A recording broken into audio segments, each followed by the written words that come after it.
안녕하십니까. 안녕하세요. 총무부장입니다. 지금부터 2024년 10월 꽃마을 원래회를 시작하겠습니다. 지금 유튜브로 들어오신 분들께서는 다른 동료 직원분들 같이 참여할 수 있도록 상호 연락하시어 많은 참석 부탁드립니다. 그럼 첫 순서로 신입 직원 소개가 있겠습니다. 이달 정규직 입사 직원은 총 2명입니다. 예약팀에 윤정미 사원이 9월 20일자로 입사하여 근무 중입니다. 또한 예약팀에 최은진 사원이 9월 13일 입사하여 근무 중입니다. 모두 잘 적응할 수 있도록 도와주시고 배려해 주시면 감사하겠습니다. 다음 순서는 10월 생일을 맞으신 임직원을 축하해 주는 시간입니다. 10월 생일을 맞이한 임직원은 총 15명입니다. 명단을 호명해 드리며 호칭을 생략하도록 하겠습니다. 먼저 재단본부 강명자 대표원장님께서 10월 5일자로 생신을 맞으셨습니다. 축하드리며 늘 건강하시길 기원합니다. 그 외 10월 생일자는 다음과 같습니다. 단어부 강가나 단어부장, 내시경팀 신혜정 사원, 내시경팀 장서희 사원,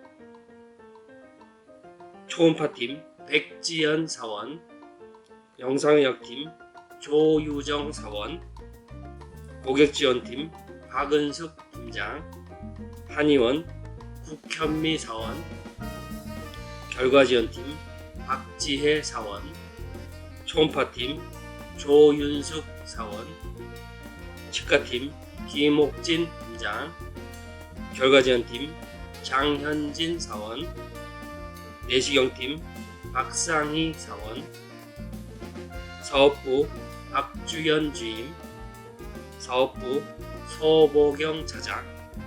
이상 호명한 임직원 15명에게는 재단에서 소정의 축하 상품권을 지급하였습니다.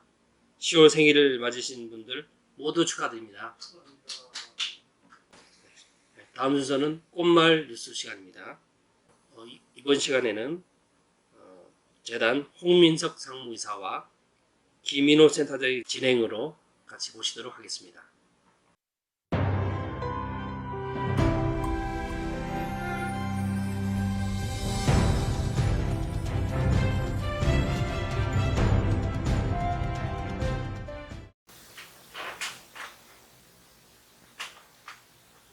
안녕하세요. 홍민석입니다. 이번 달은 명경으로 재단이 29번째 생일을 맞이하는 달입니다. 그래서 이제 더 뜻깊은데요. 10월 꽃마을 뉴스 시작하도록 하겠습니다. 오늘도 제 옆에는 김민호 센터장이 나와 있습니다. 네, 안녕하십니까. 김인호입니다. 제가 근무한 지도 올해로 7년째인데 이것도 꽤나 길다고 생각했는데 저희 명경은 벌써 29년이나 됐다니까 참 대단한 것 같습니다. 내년에 30주년을 맞아서 좀 더 특별한 행사가 있다고 들은 것 같은데요. 기대가 되고 있습니다. 네. 그러니까 이제 정확한 날짜가 정해진 건 아닌데 이제 내년에 30주년이다 보니까 좀 더 특별하게 한 이벤트를 마련을 해야 될 것 같아서 근로자의 날이 이제 쉬는 날이잖아요. 네. 그 전날 4월 30일 날 어떤 이벤트를 마련을 해가지고 이제 수요일 근무를 마치고서 그 오후에 행사를 갖다가 진행을 하면 될 것 같습니다. 그래서 많은 직원이 참여를 했으면 좋겠고 그 정확한 계획이 나오는 대로 공지를 하겠습니다. 정말 재밌겠는데요. 정말 기대가 되는 것 같습니다. 네, 그럼 오늘 소식 뉴스로 바로 넘어가도록 하겠습니다. 최근 들어서 정말 다채로운 검사 상품들이 많이 출시가 되고 있습니다. 수검자들이 더 다양한 검사를 통해서 미리 질병을 예측하고 있다는 점에서 정말 의미가 있는데요. 얼마 전 저와 상무님이 장소 유전자를 통해서 생체 나이를 알아보는 텔로미어 검사를 했었는데요. 결과는 비밀로 하겠습니다. 네. 근데 그 결과 이후에 저희 상무님께서는 운동을 시작하는 걸로 알고 있습니다. 네, 결과가 너무 안 좋아가지고 네, 참 상심을 많이 했었고 네. 이제 건강에 대해서도 걱정이 많이 돼서 이제 그 생활을 갖다가 이제 개선을 많이 하려고 노력을 했는데 우선 금연을 시작을 했고요. 네. 이제 금연을 한 지가 벌써 이제 반년이 넘었고 그리고 이제 뭐 간단한 운동도 이제 하고 있습니다. 그리고 이제 그 텔로미어 검사를 해보고 느낀 건데 이제 우리가 검진센터에서 다양한 검사를 통해 가지고 미리미리 그 앞으로의 건강에 대해서 대비를 할 수 있다는 게 여기서 일하는 거의 가장 큰 장점인 것 같아요. 맞습니다. 네. 네. 그리고 이제 그 새로운 또 검사 관련해 가지고 센터장님 이번에 설명회 갔다 오셨잖아요. 네, 맞습니다. 그 알츠온이라고 하는 새로운 검사 설명회를 좀 다녀와 봤는데요. 그 알츠하이머의 알츠, 그리고 켜졌다, 꺼졌다라고 하는 그 영어 표현 중에 온, 오프가 있지 않습니까? 거기에 온, 켜졌다라는 뜻을 합쳐서 알츠온이라고 부르는 검사였습니다. 지금 저희 원내에서는 그 아포2 검사라고 해서 그 유전자를 통해서 치매가 걸릴 확률을 보는 검사만을 진행하고 있었는데요. 이 알츠온 검사는 현재 내 뇌에 얼마만큼의 베타 아밀로이드 단백질이 응집되어 있는지를 알아보고 치매를 예측하는 검사여서 더 현실적인 면이 있다고 볼 수 있겠습니다. 이제 베타 아밀로이드라는 게 많이 이제 생기면은 그게 이제 치매로 이어진다. 그렇죠. 네. 확률이 올라가는 거죠. 네. 예전에 이게 스마트 항 검진이라고 있었는데 혈액으로 하는 검진. 예, 그거랑 이제 비슷한 것 같아요. 맞습니다. 근데 이게 꼭 노인들뿐만이 아니라 젊은 사람들한테도 나올 수 있는 거죠. 근데 충분히 그럴 수 있고요. 물론 이제 치매라는 것은 베타 아밀로이드 단백질의 응집도만으로 진단을 하는 것은 아니라고 합니다. 나의 인지 능력이 어느 정도인지가 더 큰 척도가 된다고 하는데요. 그렇다고 해도 알츠온 검사를 통해서 생체적인 측면을 고려해서 보다 면밀하게 치매를 예측해 볼 수 있다고 합니다. 이 검사는 세 가지의 결과로 도출이 되는 검사이고요. 그 결과는 낮음, 경계, 그리고 높음으로 자신의 상태를 알 수 있습니다. 네. 그러면은 우리 수검자가 이제 혈액 검사를 통해서 이 알츠온 검사를 했어요. 근데 이 수치가 높음으로 나온 거예요. 그러면은 이게 이 사람은 알츠하이머가 맞다 이렇게 얘기할 수 있어요. 일단 아시겠지만 저희 병원은 치매를 진단하는 그 조직은 또 아니다 보니까 이 부분은 이제 수검자의 나이에 따라서 조금씩 다르게 해석이 될 수 있을 것 같습니다. 예를 들어서 65세 이상이고 높음으로 나왔다라고 하게 되면은 이제 여기서 이제 추가적으로 나의 인지 능력이 떨어진다라고 이제 판단이 되면 아무래도 그 치매 그 위험성이 많이 높다라고 판단이 되기 때문에 신경과를 추천해 볼 수 있을 것 같고요. 젊은 나이에 경계나 위험이 나온다고 해서 당장 3차 병원으로의 그 전원이 필요하다고는 말할 수 없고 생활 습관의 교정을 통해서 치매를 사전에 예방하는 것이 중요성이 더 크다고 말씀드릴 수 있을 것 같습니다. 그러면은 이렇게 모든 연령대에 살 필요는 없는 거네요. 특별히 좀 유의미한 연령대가 있을까요? 베타 아밀로이드의 그 응집이 본격적으로 진행되는 나이가 뭐 개인차는 있겠지만 일반적으로는 40대 이상이라고 합니다. 그래서 메디플라워를 내어라는 고객분들 중에서 40대 이상이면서 내가 선택 항목에 알츠온 검사가 있다. 그러면 조금 뭐 적극적으로 권해볼 수는 있을 것 같습니다. 네, 잘 알겠습니다. 알츠하이머가 전체 치매의 이제 80% 이상을 차지하고 있어가지고 통계적으로 그렇더라고요. 맞습니다. 예, 그래가지고 정말 주의해야 되는 질환인 게 분명한 것 같고요. 저 또한 이제 근처에서 그 알츠하이머를 겪고 있는 환자분들을 많이 봤기 때문에 참 고령화가 되면서 이제 그 치매 환자의 숫자가 급격하게 늘어날 거라고 예상을 해봤을 때 건강보험 재정도 그렇고 그리고 이제 개인적으로 가계에 대해서 고려를 하더라도 이제 미리 예방하는 것이 최선이다. 최선의 길이다라는 생각이 들고요. 그러니까 직원 여러분들도 알츠하이머 검사를 많이 주변에 홍보를 해주셨으면 좋겠습니다. 예, 그럼 이상으로 꽃말 뉴스 마치겠습니다. 감사합니다. 꽃마을 뉴스 잘 보았습니다. 다음 순서는 대표원장님 말씀 있겠습니다. 안녕하세요. 꽃마을 가족 여러분, 2024년 10월 월요일을 맞아 인사드립니다. 대표원장 강명자입니다. 추석 명절은 모두들 잘 보내셨어요? 추석 명절이 올해처럼 더웠던 때는 평생 처음이에요. 또 뒤이어서 폭우나 홍수로 남쪽 지역에서는 큰 수해까지 입어 아주 혼란스러웠었습니다. 이제는 차츰 가을 기분이 들고 아침 저녁 바람도 아주 신선합니다. 올 추석 연휴에는 이사장님과 함께 경상남도 쪽으로 국내 관광을 했었는데요. 추천하고 싶은 곳이 있어요.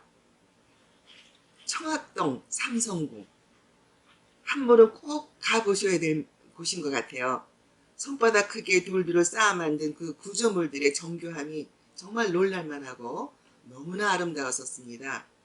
우리나라도 지자체들 간의 선의의 경쟁으로 가볼 만한 곳이 많이 생겨나고 있는 것 같습니다.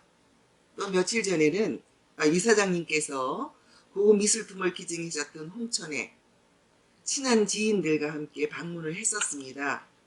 홍천군에서는 공무원 3분이 반갑게 우리 일행을 맞아주어서 박물관 관광을 친절히 도와주면서 함께 우리 일행을 도와줬기 때문에 모두들 감동을 받았었습니다. 훌륭한 많은 작품들을 기꺼이 기증해서 많은 사람들이 즐길 수 있게 해주셔서 감사하다는 표시로 그런 훌륭한 대접을 받게 되었었죠. 우리 직원 여러분들도 10월 말이 가기 전에 홍천 박물관 관람하시는 걸 추천드립니다. 가시면 꼭 명경의료재단 꽃마을 직원이라고 말씀해 주세요. 반가워할 겁니다.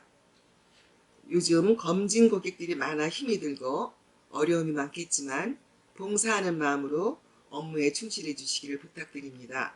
한의원 식구들도 추석 이후에는 전화문의가 늘고 있으니 힘냅시다.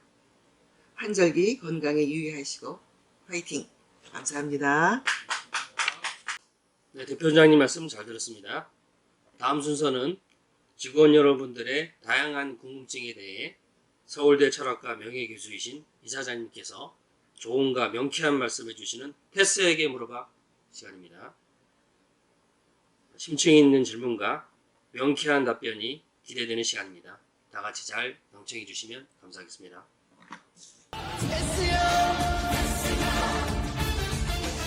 세상이 왜 이래 왜 이렇게 힘들어. 여러분들 안녕하셨습니까? 테스에게 물어봐 시간은 아주 재미있는 프로그램은 아니지만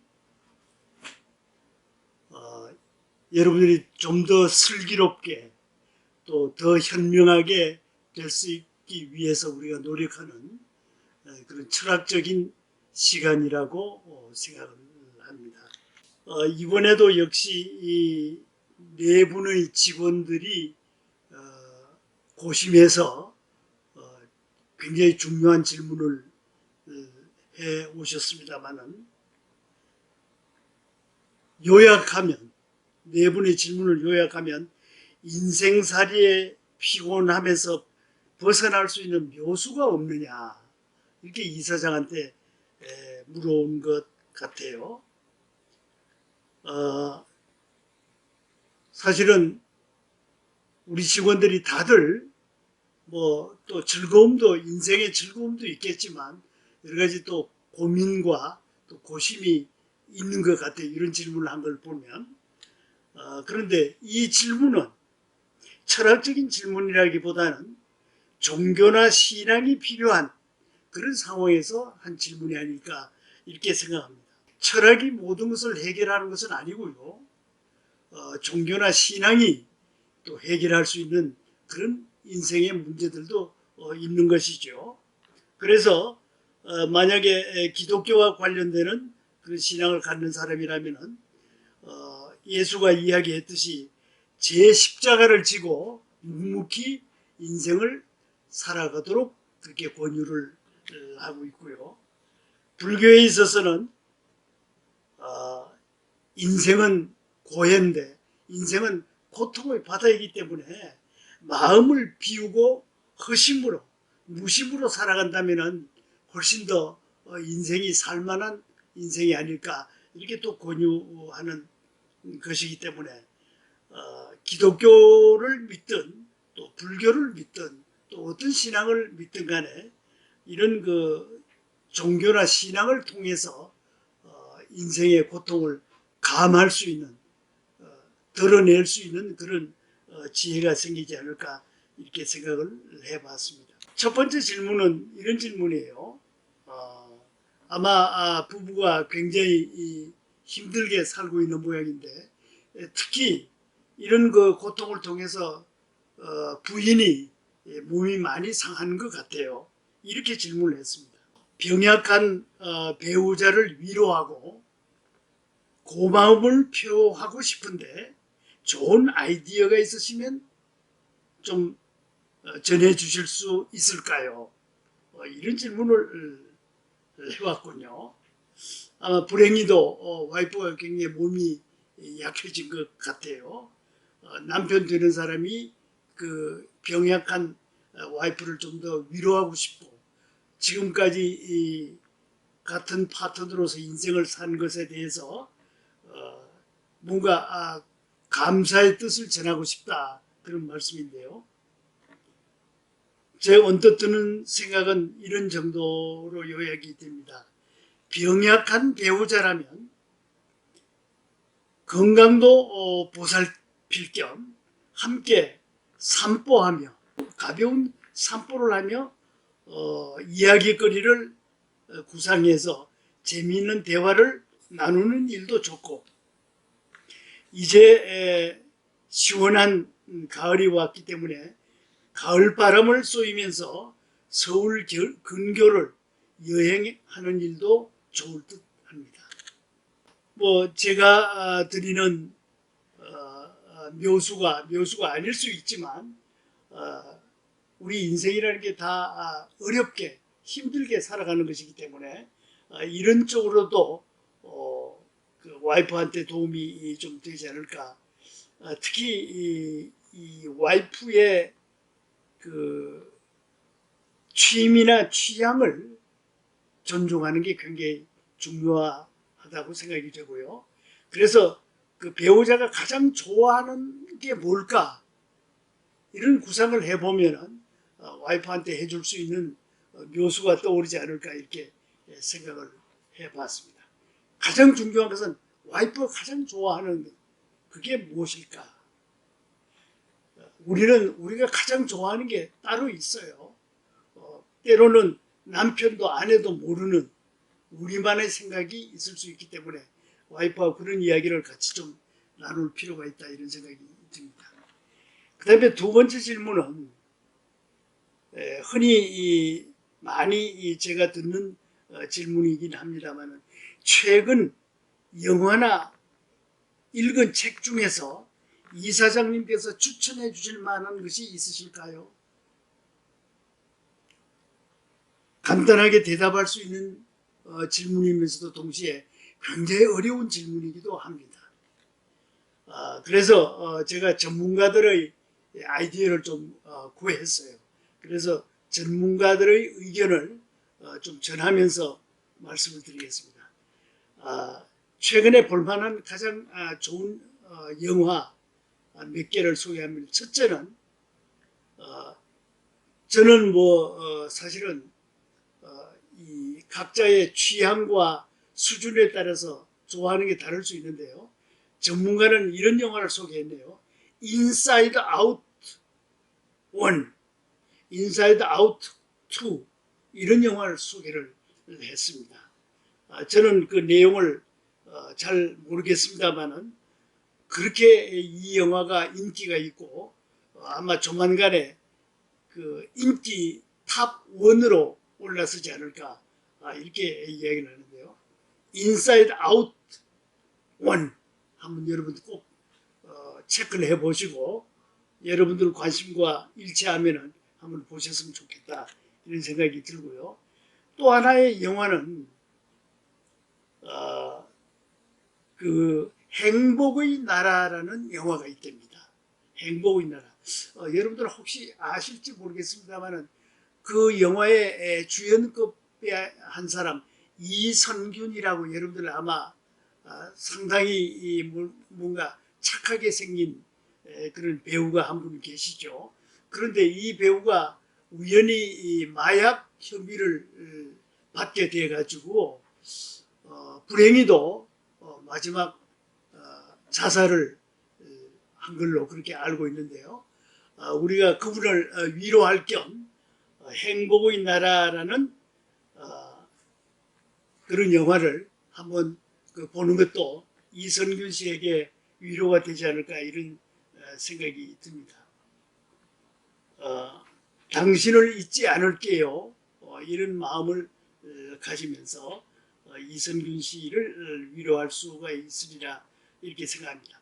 그 다음에 읽을 만한 책은 사실은 이 사장이 의미 있게 읽는 책들하고 여러분들이 또 의미 있게 읽는 책들이 같을 수는 없다고 생각이 되지만 여기도 이 사람 저 사람 의견을 좀 수합해서 말씀을 드리면은 여러분들 이 가톨릭에는 굉장히 입담이 좋은 신부님이 한 분 계세요. 황창현 신부라고요.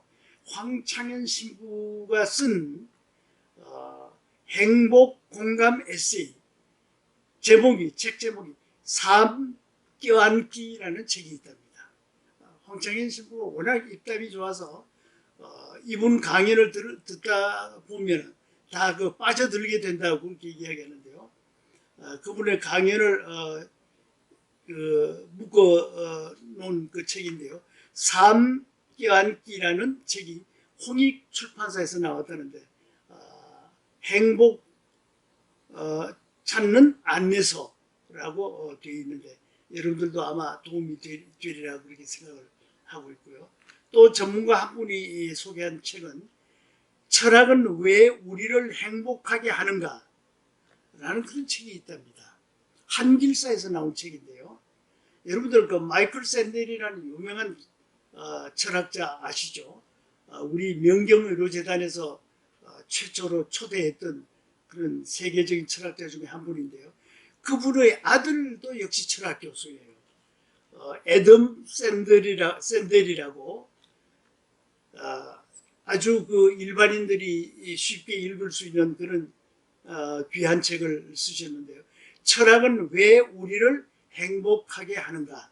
우리말로 번역이 되어 있으니까 여러분들 참고하셨으면 좋겠다 이런 말씀을 드립니다. 그 다음에 이제 세 번째 또 질문은 또 특이한 질문을 해봤어요. 이런 질문입니다. 이 질문을 한 사람은 착한 사람 증후군에 빠져 있어요. 자기가 너무너무 착해가지고 괴롭대요.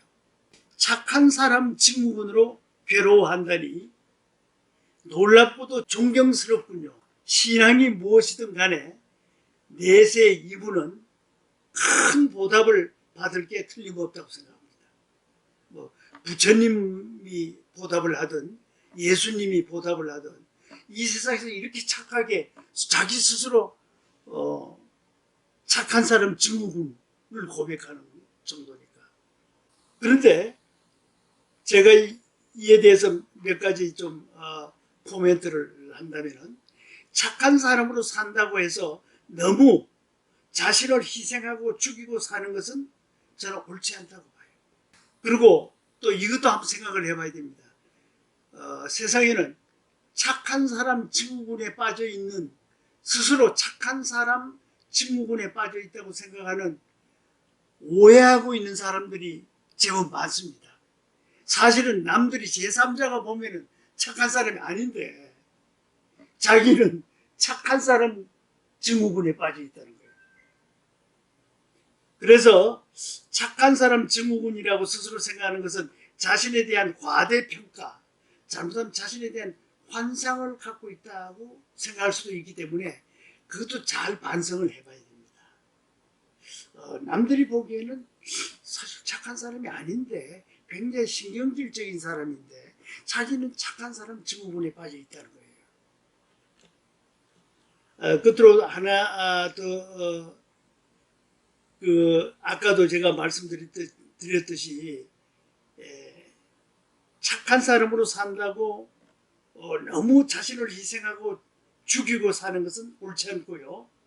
또 그러면은 착하게만 살면 세상은 그냥 그 사람을 인정하는 것이 아니라 바보 취급을 할 수도 있습니다. 그러니까 제가 결론적으로 말씀을 드리면 인생은 우리가 사는 인생은 이기주의와 이타주의의 중庸을 지키며 사는 게 최선이 아닐까요? 어떤 경우에는 자기 이기심도 충족시켜야 되고 어떤 경우에는 또 남들을 위한 이타주의도 충족시키는 그 양자를 적절하게 균형을 유지하면서 밸런스를 맞추는 그런 인생을 살아야 된다.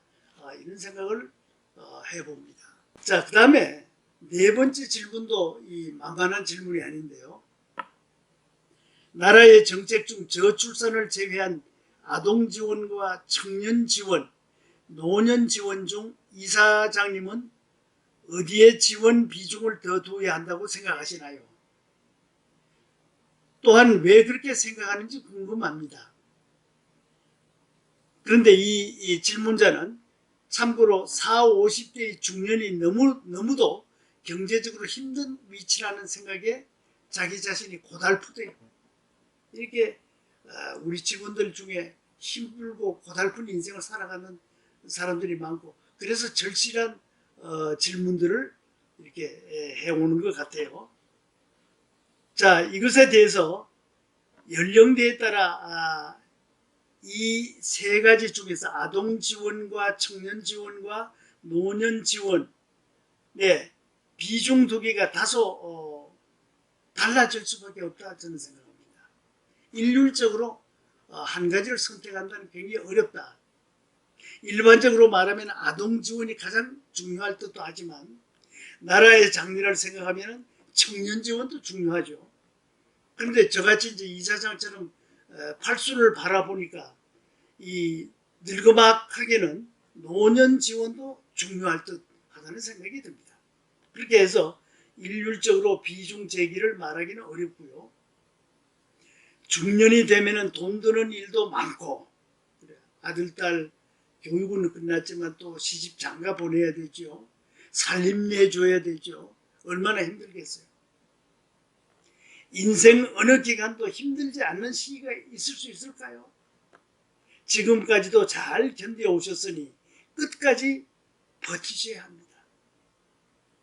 옛날부터 이런 말이 있어요. 루소라는 사람이 이야기했다고 그러는데 인내는 쓰다. 그러나 그 열매는 달다. 참는다는 것은 씁쓸하지만 그러나 그 결과는 그 성과는 아주 아름다울 수가 있다는 것을 루소가 이야기했는데 이런 말을 좀 새기면서 결국 내 인생을 남이 대신할 수 없으니 자신의 십자가를 스스로 잘 지면서 아름다운 노년을 맞는 것이 어떨까 이런 생각을 해봅니다. 여러분들 인생이 굉장히 힘들고 피곤하지만 아무도 우리 십자가를 대신 져줄 사람은 없어요. 우리 스스로 그 십자가를 잘 견디면서 고통을 견디면서 우리 인생을 아름답게 가꾸어 나가는 게 우리의 책임이 아닐까 이런 생각을 해봅니다. 이상 네 가지 질문에 대해서 여러분들에게 간단하게 대답했습니다만은 여러분들이 여기에 여러분들 생각을 더 보태서 깊이 이런 질문들을 한번 곱씹어 보는 그런 시간이 됐으면 좋겠다. 이런 말씀을 드리면서 제 이야기를 끝내도록 하겠습니다. 감사합니다. 네, 이사장님의 조언과 말씀 잘 들었습니다. 이번 원래에서도 행운권 추첨식이 있겠습니다. 사전에 녹화된 영상으로 행운의 주인공이 나올 예정이며 행운의 주인공은 특별한 혜택이 주어질 예정입니다. 모두 축하해 주시기 바랍니다.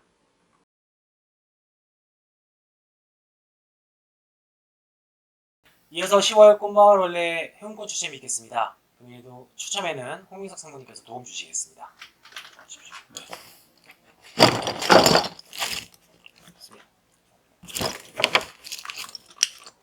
네, 축하드립니다. 영상의학팀 한경현 부팀장님 축하드립니다. 축하드립니다.